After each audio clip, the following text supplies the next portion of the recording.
And at the end of the service, as I was leaving, she stopped me and she said, sir, can I tell you something? And I said, sure. And she said, I have a fine to pay at the courthouse next door of $50, and I didn't have $50.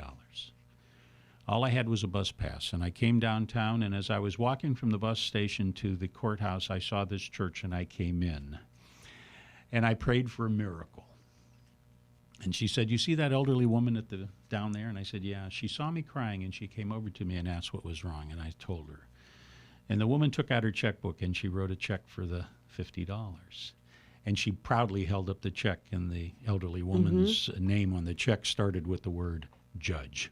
Wow. So she had her money. Wow. So I congratulated her, and she said, it was a miracle. And I said, yeah, it kind of was. And as I went to leave again, she says, I haven't eaten in 3 days. Can you help me?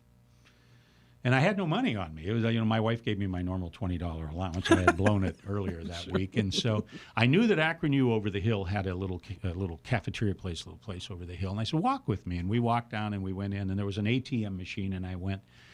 And I got her enough money for a couple of days, and I got her a sandwich and a Coke and whatever. And as we walked back up the hill toward the courthouse, because she was close to her appointment time, she stopped and she looked at me and she started to cry. And she said, I went into a church for the first time today in my life, expecting a miracle, and I got 2 miracles. And she gave me the biggest hug. And she crossed the street over to the courthouse, and I went back to my car. And as we walked away from each other, we turned and looked at each other, and I said, next time, stay out of my seat.